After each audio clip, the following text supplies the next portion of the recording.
নমস্কাৰ, জ্যোৎস্নাৰ জাৰ্নিলৈ আপোনালোকক স্বাগতম জনাইছোঁ। মই জ্যোৎস্নাই আপোনালোকলৈ অন্য এটি ব্লগ লৈ আহিছোঁ।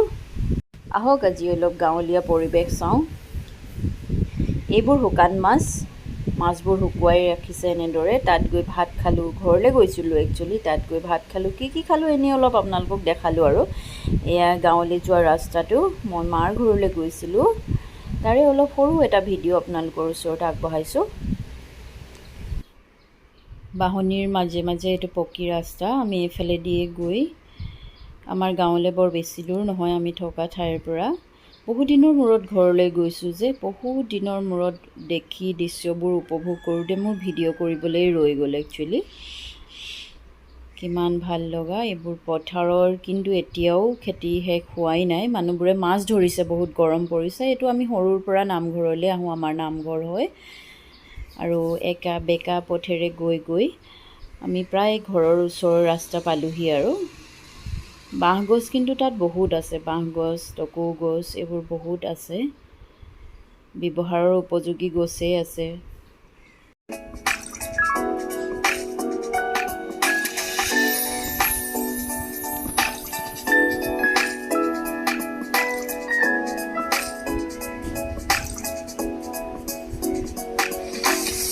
আমি ঘৰ পাই গ'লোঁ। এইটো ঘৰৰ একেবাৰে লগতে লাগি আছে টেঙা গছ এজোপা। তাতে চৰাই বাঁহ সাজিছে। 2-3বাৰ ইয়াৰ পৰা পোৱালি ওলাই লৈও গৈছে। এইজোপা ডিমৰু গছ। আমি সাধাৰণতে সকাম কৰিলে, কলপাতৰ নাটনি হ'লে ডিমৌ পাত ইউজ কৰোঁ।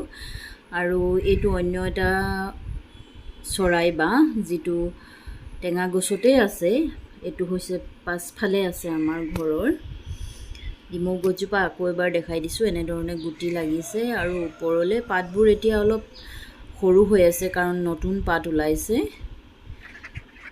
এইবোৰ বৌয়ে হাঁহ পুহিছে। হাঁহ, কুকুৰা, গাহৰি আটাইবোৰেই আছে আমাৰ ঘৰত।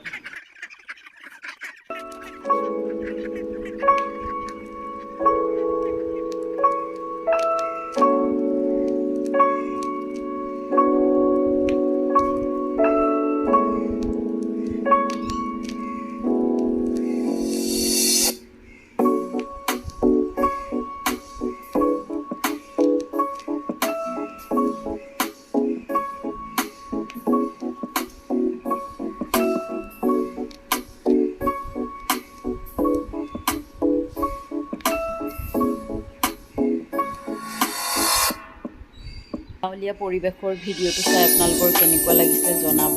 আমি তাত গৈ কি কৰিলোঁ একচুৱেলি ইমান ভিডিঅ' কৰা নহ'ল। আপোনালোকক অলপহে ভিডিঅ' কৰি দেখাইছোঁ।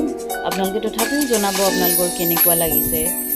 ভাল লাগিলে লাইক কৰিব, কমেণ্ট কৰিব আৰু পাৰিলে চেনেলটো ছাবস্ক্ৰাইব কৰি দিব।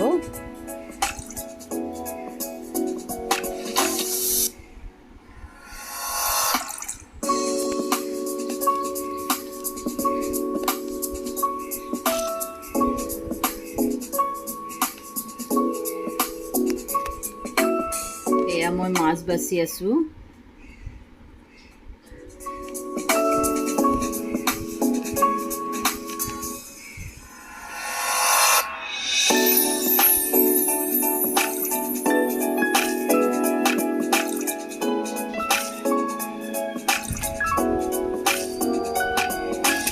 দুপৰীয়াৰ ভাতকেইটা খাই লৈ অলপ ৰেষ্ট লোৱাৰ পিছত সন্ধিয়া সময়ত আমি ঘৰলৈ বুলি উভতিলোঁ। এয়া উভতোতে আপোনালোকক কিছুমান দৃশ্য, যিবোৰ আমি আহোঁতে ৰাস্তাত পাইছোঁ, সেইবোৰ আপোনালোকক দেখাইছোঁ। এইবোৰ স্বাধীনতা দিৱস উপলক্ষে কিছুমান অফিচত এনেদৰে সজাইছিল, সেইবোৰ আপোনালোকক দেখাইছোঁ। দুলীয়াজান অইল টাউনৰ কিছুমান দৃশ্য, এইবোৰ ৰাতিৰ দৃশ্য। আপোনালোকে অলপ উপভোগ কৰক। ভিডিঅ'টো বৰ বেছি দীঘল নকৰোঁ। একচুৱেলি এইটো দৃশ্য চাওক, এটা ঘড়ীৰ ওচৰত বৰ ধুনীয়াকৈ তেওঁলোকে ফ্লেগৰ কালাৰকেইটা লৈ পেলাই সজাইছে। ঠিক আছে, আপোনালোকে ভিডিঅ'টো উপভোগ কৰক। মই জ্যোৎস্নাই আপোনালোকৰ পৰা বিদায় লৈছোঁ। আকৌ অন্য এটি ব্লগ লৈ অহাৰ প্ৰতিশ্ৰুতিৰে মই জ্যোৎস্নাই আপোনালোকক নমস্কাৰ জনাইছোঁ।